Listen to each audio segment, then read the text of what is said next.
Welcome to పొలిటెంట్ media. తెలంగాణలో ప్రభుత్వాన్ని ఏర్పాటు చేసిన తర్వాత కాంగ్రెస్ ప్రభుత్వం తొలిసారిగా ఒక ఉప ఎన్నికను ఎదుర్కోబోతుంది. అదే జూబ్లీ హిల్స్కి సంబంధించి ఉప ఎన్నిక త్వరలో జరగబోతున్న నేపథ్యంలో ఈ ఎన్నికల్లో ఖచ్చితంగా విజయం సాధించాలి. ఈ నియోజకవర్గంలో విజయం సాధించడం ద్వారా కాంగ్రెస్ పార్టీ పట్ల ప్రజల్లో ఎలాంటి దూరం కాలేదు, ప్రజలు కొంత దూరమైనట్టుగా స్కీమ్స్ అమలు విషయంలో ప్రజల్లో వ్యతిరేకత వస్తుందని విపక్షాలు చేస్తున్న వాదనకు చెక్ పెట్టాలంటే జూబ్లీ హిల్స్లో జరిగే ఉప ఎన్నికల్లో విజయం సాధించడం ద్వారా ఒక స్ట్రాంగ్ మెసేజ్ ఇవ్వాలనే ఆలోచనలో కాంగ్రెస్ పార్టీ ఉన్నట్టుగా ఉంది. ఈ నేపథ్యంలోనే అభ్యర్థి ఎంపికకు సంబంధించి కూడా కొంత కసరత్తు పూర్తి చేసినట్టుగా ప్రచారం జరుగుతుంది. రాహుల్ గాంధీ కాంగ్రెస్ పార్టీకి సంబంధించిన సీనియర్ నేత కూడా గతంలో ఒక కామెంట్ చేశారు.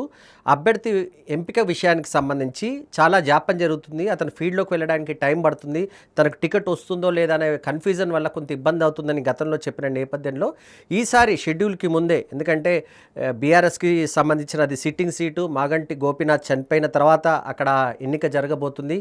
దీనికి సంబంధించి త్వరలో ఎన్నికల కమిషన్ షెడ్యూల్ని ప్రకటించబోతున్న నేపథ్యంలో బీఆర్ఎస్కి సంబంధించిన ఈ సిట్టింగ్ సీట్ కావడం చేత దీంట్లో విజయం సాధించడం ద్వారా కొంత మనకు ప్లస్ పాయింట్ అవుతుందనే అభిప్రాయంతో కాంగ్రెస్ నేతలు ఉన్నట్టుగా కనబడుతుంది.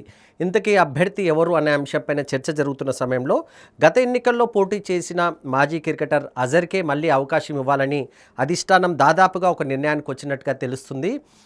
హైదరాబాద్ వ్యవహారాలు చూస్తున్న మంత్రి పొన్నం ప్రభాకర్ కూడా ఇప్పటికీ ఈ నియోజకవర్గంలో పర్యటించారు. స్థానికులకే టికెట్ ఇస్తారని ఆయన కామెంట్ చేసిన నేపథ్యంలో అజర్ వైపే మళ్ళీ అధిష్టానం మొగ్గు చూపుతున్నట్టుగా తెలుస్తుంది. 2-3 అంశాలను అధిష్టానం పరిశీలిస్తుంది. ఒకటి, మైనార్టీ వర్గాలకు సంబంధించిన వ్యక్తికి ఇవ్వడం ద్వారా ఎంఐఎం నుంచి కూడా కొంత అనుకూలత ఉంటుంది. ఆ నియోజకవర్గంలో కొంత మైనార్టీస్ల ప్రభావం కూడా కొన్ని ప్రాంతాలకు సంబంధించి అధికంగా ఉన్న నేపథ్యంలో అక్కడి నుంచి అజర్నే పోటీ చేయించాలి మళ్ళీ అనే ఉద్దేశంతోనే అధిష్టానం ఉన్నట్టుగా తెలుస్తుంది.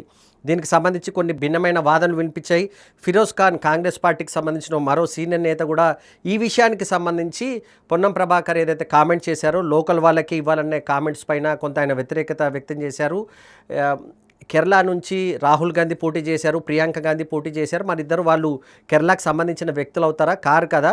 ఎక్కడైనా అభ్యర్థి విజయం సాధిస్తాడని నమ్మకం ఉంటే అలాంటి వాళ్ళకి టికెట్ ఇవ్వాలి తప్ప లోకల్ నాన్ లోకల్ చూడొద్దని చెప్పేసి ఆయన కామెంట్ చేసిన పరిస్థితి కనిపించింది. వీటన్నిటిని దృష్టిలో పెట్టుకొని, రాజకీయ ఈక్వేషన్ని దృష్టిలో పెట్టుకొని సీనియర్ కావడం చేత, అదేవిధంగా మాజీ క్రికెటర్ కావడం, మైనార్టీకి సంబంధించిన నేత కావడం చేత అజర్కి ఇస్తేనే ఇక్కడ విజయం సాధించవచ్చు. కేవలం 16,000 ఓట్లతోనే గతంలో జరిగిన ఎన్నికల్లో ఇక్కడ కాంగ్రెస్ పార్టీ ఓడిపోయిన నేపథ్యంలో మళ్ళీ అజర్ని బరిలోకి దింపాలనే అభిప్రాయంతో కాంగ్రెస్ పార్టీ ఉన్నట్టుగా తెలుస్తుంది.